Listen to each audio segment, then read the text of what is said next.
Greetings and salutations, folks, and welcome once again, as always, to another helping of Mr H's Hot Pot.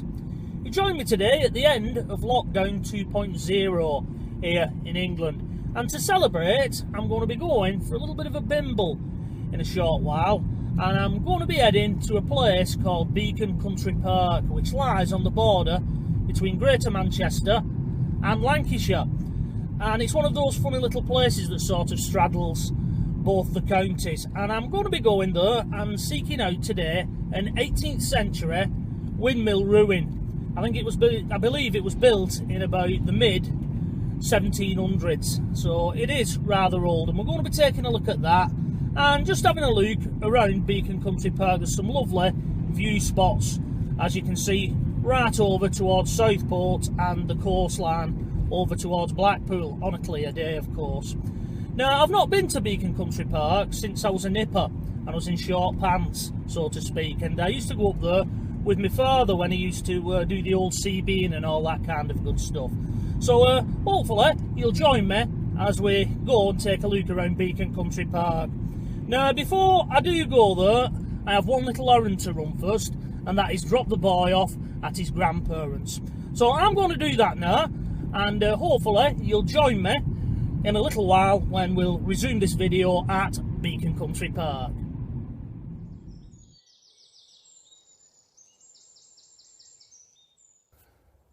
So folks, here we are, deep in the heart of Beacon Country Park. I've now left the car park with the old jalopy and all the crowds of the people that make to this area. I've left those behind, and I've made my way into the wooded area and off the beaten track, so to speak. And I'm going to try and seek out this 18th century windmill ruin for you.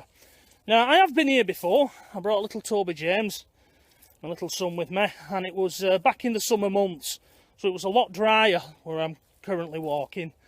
It's muddy at present. I wouldn't like to think that I was carrying him on my shoulders today, because I'll just whip the camera around for you. Just look at all that mud that I would have to negotiate, and no doubt I would have ended up on my backside if I was to bring him today.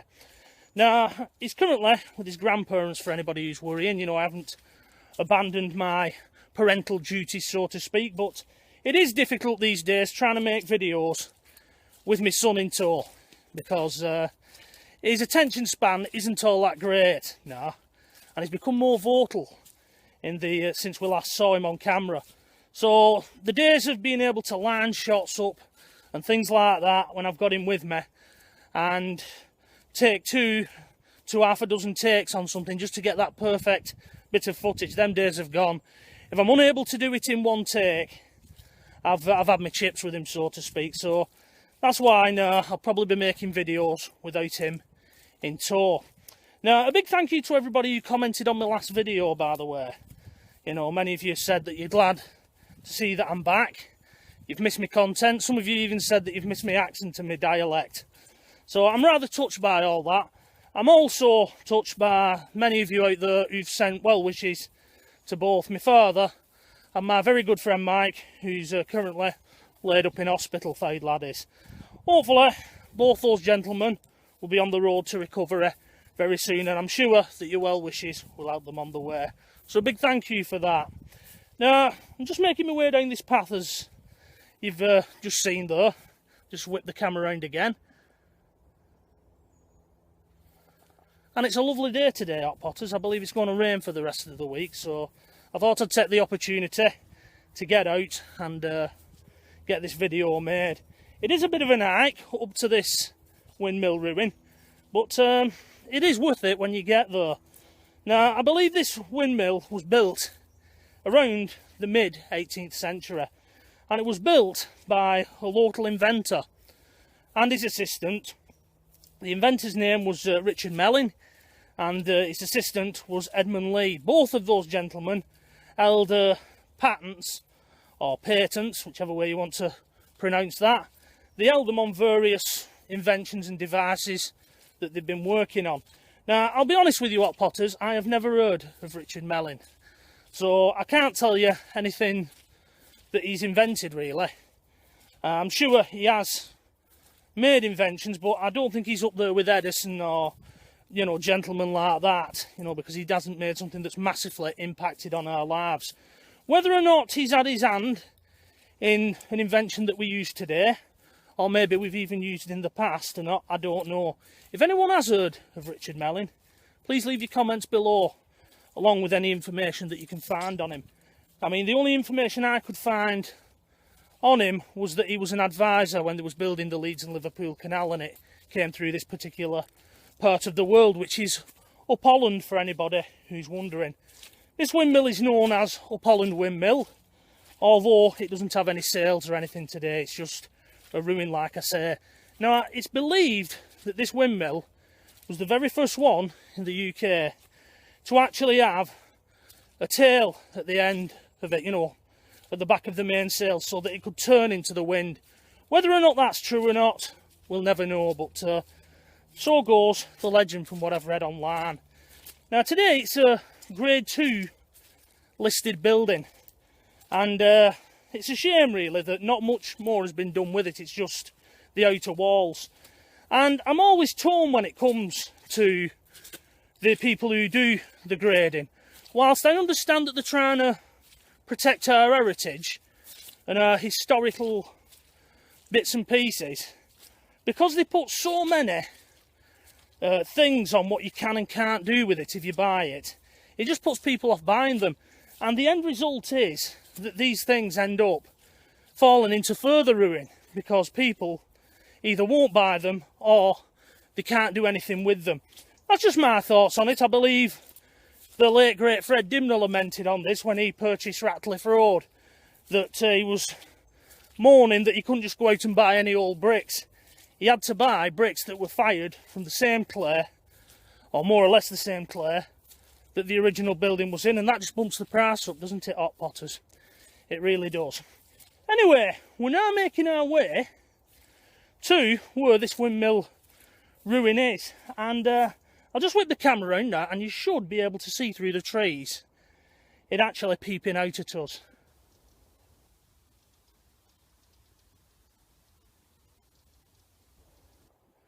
There we go, and I'm pleasantly surprised, hot potters, to see that they've now started to put a roof on it. When I was last here with Toby, which is a number of months ago, there was no roof on it, so it does look like somebody is managing to do something with this. And that's a nice thing, that. It is nice, because these buildings and that, they are part of our heritage, and they should be looked after and maintained and repurposed if possible. Anyway, it is a bit of a walk up to this hill now, so I'm going to switch the camera off, and join me in a moment when I've whipped the camera around and we'll take a closer look at Upholland Windmill ruin. And this is a closer look at Upholland Windmill, hot potters. As you can see, there's currently scaffold around the outside of it. Old school scaffold too, by the looks of it. I've worked on some of those type of platforms myself in the past. Now down there is where we've made our way up from, and we're now going to make our way around to the other side of this windmill, down this footpath here. Now, although today Upholland Windmill forms part of an house and it's privately owned, there is a public footpath down the side of it, and that's where we're going to be making our way down to take a look around the front side of this former windmill. So I'm going to make my way down this footpath now, and join me when we get to the other side. And this is the other side, folks. This is where the doorway is. Hopefully you'll be able to make out some of the features, as unfortunately the sun is behind this former windmill.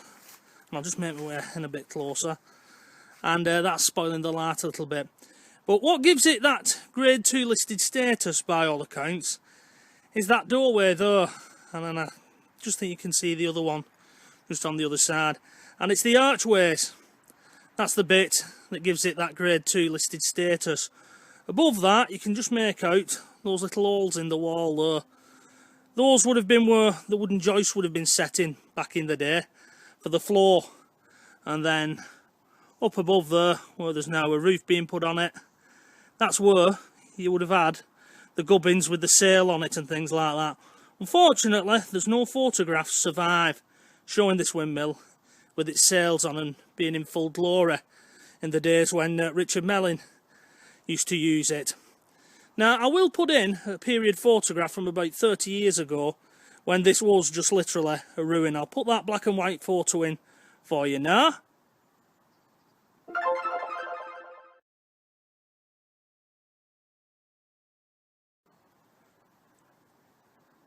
And as you can see, it looks like today it's being shown a little bit of TLC. Now I'm not going to hang around here too long because that is private land, although the footpath that runs up the side of the house is a public footpath. But we don't want to intrude on somebody's privacy too much. And for anybody who's thinking of going behind that fence and taking a closer look at that windmill, as you can see, the signs up here stating that CCTV is in operation, and I don't blame them. When all's said and done, that has the potential to be a lovely building. I've no idea what the current owners are going to use it for. You know, I doubt that they're going to be inventing things in there like back in the day, but even as a good playroom, or even hiring it out for somebody to stay in there, it would make an excellent annex or addition to their home. Right then, I'm going to whip the camera around now and we'll make our way back. So folks, there you go, that was Upholland Windmill, which lies in the village of Upholland and not too far away from the town of Wigan for anybody who wishes to come and visit it for themselves. It's nice to see that beautiful sandstone building is being repurposed for something and slowly being restored by the owners rather than just letting it decay and fall into further rack and ruin.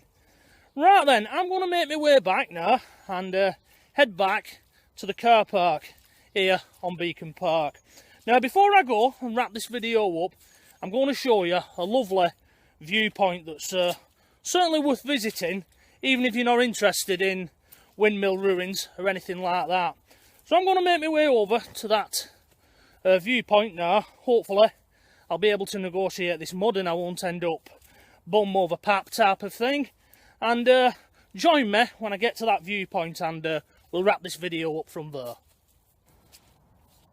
Right then folks, welcome back. I'm now at that viewpoint that I was talking about when we just left Upholland Windmill.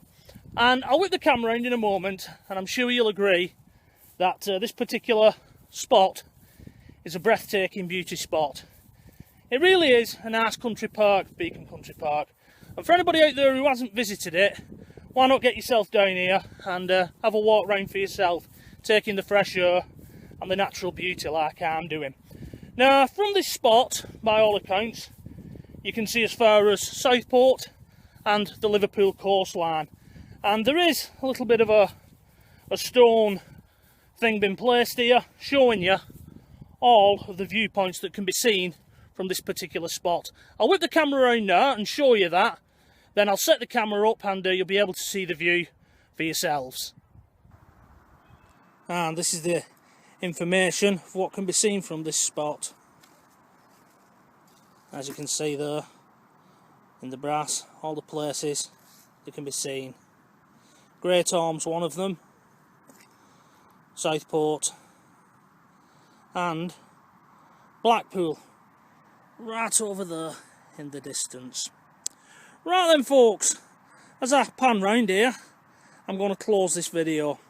Hope you've enjoyed this video folks, I've enjoyed making it. But for now, until the next time, as always it is, bye bye for now.